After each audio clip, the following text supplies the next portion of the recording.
3 heart attacks ان کو ہو چکے ہیں.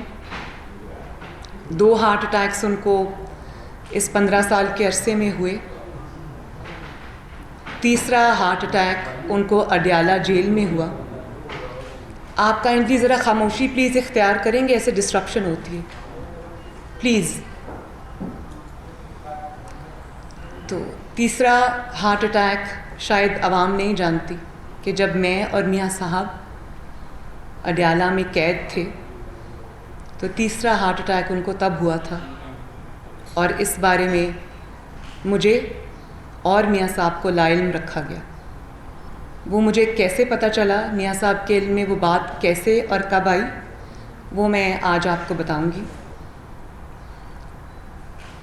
جب وہاں پر میاں صاحب کی طبیعت خراب ہوئی تو ایک دن مجھے میرے سیل میں آ کر, کیونکہ سالیٹری کنفائنمنٹ تھی وہاں پہ کسی کو آنے کی اجازت نہیں تھی, تو ایک دن میرے سیل میں آ کے مجھے بہت ایک فرینٹک میسج دیا گیا کہ آپ کو جو آفس سیکشن ہے وہاں پہ, جہاں پہ سپرنٹینڈنٹ صاحب کا آفس تھا, وہاں آپ کو فوراً آنا ہے. تو میں گھبرا گئی, ڈر گئی, کیونکہ میرے علم میں تو تھا کہ میاں صاحب کی طبیعت اچھی نہیں ہے, لیکن مجھے اس کے بارے میں کچھ نہیں کہا گیا. جب میں سپرنٹینڈنٹ صاحب کے آفس میں گئی تو وہاں کچھ حضرات بیٹھے تھے, اور انہوں نے ان میں سے کچھ کارڈیولوجسٹ بھی تھے پیمز کے اور AFIC کے, غالباً میں نہیں جانتی کہ کس کا تعلق کس کے تھا. تو مجھے انہوں نے کہا کہ آپ میاں صاحب کی طبیعت خراب ہے اور آپ ان کو کہیں کہ وہ ہاسپٹل چلے جائیں. میاں صاحب کچھ دیر میں وہاں آ گئے, ان کا کچھ سانس پھولا ہوا تھا, پسینہ بہت زیادہ ان کو آ رہا تھا. تو انہوں نے کہا کہ نہیں, میں نے نہیں جانا اسپتال. تو میں نے پوچھا کیوں نہیں جانا, تو انہوں نے کہا کہ اگر میں اسپتال گیا تو آپ یہاں اکیلی ہوں گی اڈیالہ میں, مجھے اس چیز پہ یہ منظور نہیں ہے کہ میں آپ کو یہاں پہ اکیلا چھوڑ کے خود اسپتال چلا جاؤں. لیکن جتنا گھبراہٹ اس کمرے میں طاری تھی, مجھے یقین نہیں آ رہا تھا, مجھے سمجھ نہیں آ رہی تھی کہ اتنی بڑی ایسی کیا بات ہو گئی. اور وہ مجھے کہنے لگے کہ میڈم ہم آپ کو اس لیے بلا کے لائیں کہ میاں صاحب تو ہماری بات نہیں مان رہے, تو آپ میاں صاحب کو کنونس کریں کہ وہ ہاسپٹل چلیں. اور میں نے ان کو کہا کہ ایسی بات کیا ہے, آپ مجھے بات تو بتائیں. انہوں نے کہا نہیں بات ایسی کوئی بہت گھبرانے والی بات نہیں ہے, لیکن یہ جو کارڈیولوجسٹ باہر بیٹھے ہوئے ہیں ان کا خیال ہے کہ میاں صاحب کو, یہ شام کا وقت تھا مغرب کے بعد کا, انہوں نے کہا کہ میاں صاحب کا, ان کا خیال ہے کہ میاں صاحب کو فوری اسپتال جانا چاہیے. میں محسوس کر رہی تھی کہ کچھ ایسی ہلچل ہے مجھے, لیکن مجھے بتایا نہیں جا رہا تھا. پھر انہوں نے کہا کہ ایک ٹیسٹ میاں صاحب کا جو مجھے نہیں علم تھا کہ ان کے سیل میں ان کا کیا ٹیسٹ کیا گیا, اس کی جو رپورٹ ہے وہ ذرا الارمنگ ہے. آئی تھنک آپ کیلکولیٹ کر لیں, مجھے ڈیٹ کا علم تو نہیں ہے, کیونکہ جس دن میاں صاحب کو اڈیالہ سے اسپتال لے جایا گیا یہ اس دن کا واقعہ ہے. میں اس سے کچھ لمحے پہلے کی آپ کو پوری بات سنا رہی ہوں. تو انہوں نے بہت انسسٹ کیا. میں نے کہا جب وہ نہیں جانا چاہ رہے, اب مجھے کیا پتہ تھا کہ ان کو کیا ہوا ہے. میں نے کہا وہ نہیں جانا چاہ رہے تو آپ دیکھ لیں. نہیں بالکل, یہ دیکھیں نا, یہ بہت بڑا رسک ہو جائے گا. ان میں کون کون لوگ شامل تھے ان کا نام میں اس وقت نہیں بتا سکتی. انہوں نے کہا یہ بہت بڑا رسک ہو جائے گا. انہوں نے مجھے پتہ چلا کہ انہوں نے جو میاں صاحب کے ذاتی معالج ہیں, کارڈیولوجسٹ جو ہیں ڈاکٹر عدنان خان, ان کو انہوں نے ایمرجنسی میں لاہور سے بلوایا. وہ لاہور میں تھے اور انہوں نے مجھے کہا کہ وہ بھی ابھی کچھ آدھے گھنٹے میں پہنچنے والے ہوں گے. تو میں نے کہا آپ نے ان کو بھی بلا لیا لاہور سے, بات کیا ہے؟ بات نہیں بتائی گئی. کہا ایک ٹیسٹ جو ہے وہ ایب نارمل آیا جس کی وجہ سے میاں صاحب کو فوراً اسپتال جانا پڑے گا. میں آبویسلی ایز اے ڈاٹر میں گھبرا گئی اور میں نے میاں صاحب کو تقریباً 1 گھنٹہ لگا کے کنونس کیا کہ آپ ضرور اسپتال جائیں, اور آپ میری فکر نہ کریں, انشاءاللہ میں ٹھیک رہوں گی. اتنے میں ڈاکٹر عدنان بھی آ گئے. ان کو بھی انہوں نے اس وقت کچھ نہیں بتایا. میاں صاحب ہسپتال چلے گئے. 2 یا غالباً 3 دن انہیں CCU میں رکھا گیا. مجھے صرف یہ علم ہوا کہ وہ ICU میں یا CCU میں ہیں. ان کو ہوا کیا ہے یہ مجھے نہیں پتا. اور وہ ابھی اور بھی ان کو رکھنا چاہتے تھے. آبویسلی انہوں نے جو ٹریٹمنٹ ہوگی وہ کی ہوگی. کیا کیا یہ مجھے علم نہیں ہے, کیونکہ نہ میری کسی بھی انفارمیشن تک کوئی ایکسیس تھی, نہ مجھے کوئی خبر دیتا تھا ان کے بارے میں. صرف مجھے روز یہ ضرور اطلاع کر دی جاتی تھی تھرو ڈپٹی سپرنٹینڈنٹ جو میرے ساتھ اٹیچ تھی, کہ میاں صاحب آج بھی اسپتال میں اور بہتر ہو رہے ہیں, ان کا علاج کیا جا رہا ہے. تو ایک دن مجھے خبر ملی کہ میاں صاحب واپس آ گئے. جب وہ واپس آئے تو میری ان سے 10 منٹ کی ملاقات ہوئی. میں نے کہا آپ مجھے یہ انہوں نے کہا کہ میاں صاحب ڈاکٹرز کی ہدایات کے باوجود, ان کی انسسٹنس کے باوجود میاں صاحب جو ہیں وہ بضد تھے کہ انہوں نے جانا ہے, اور مریم اکیلی ہے. انہوں نے ڈاکٹرز کو کہا کہ مریم اڈیالہ میں اکیلی ہے, اس لیے مجھے جانا ہے. لیکن ابھی بھی میاں صاحب کو نہیں پتہ تھا ان کو کیا ہوا. پھر ان کو وہاں پر میڈیکل کی سہولیات بھی اپنے آپ دے دی گئیں. کارڈیولوجسٹ کے فریکوینٹ وزٹس بھی شروع ہو گئے. ECG بھی ہوا کرتی تھی. جو ایمرجنسی سے نپٹنے کے لیے چیزیں تھیں وہ سب ان کو مہیا کرتی گئیں. میں سوچتی رہی کہ یہ کیا بات ہے. پھر اچانک ایک دن جو ہمارے معالج تھے انہوں نے مجھے یہ بات بتائی کہ میاں صاحب کو اس دن ہارٹ اٹیک ہوا تھا. میں نے کہا آپ کو کیسے پتہ ہے؟ تو کوئی ریکارڈ ہمیں کسی ڈاکٹر نے, کسی اسپتال نے, جیل کے کسی عملے نے ہمیں باوجود اس کے کہ ڈاکٹر عدنان بار بار مانگتے رہے, ہمیں کوئی ریکارڈ نہیں ملا. پھر PIMS سے ان کی ڈسچارج سلپ ملی. یہ کچھ ہفتے بعد کی بات ہے, جس میں یہ کلیئرلی لکھا تھا کہ میاں صاحب کو ہارٹ اٹیک ہوا. کیا لکھا تھا میں آپ کو صرف ہارٹ اٹیک سے ریلیٹڈ چیزیں پڑھ کے سنا دیتی ہوں.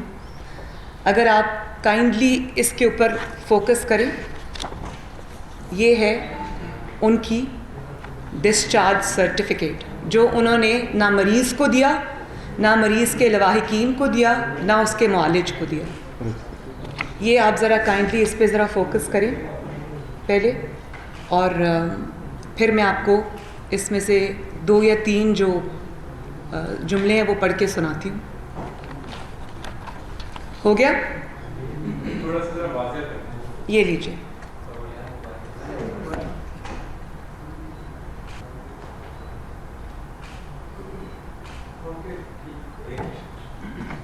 اس میں جو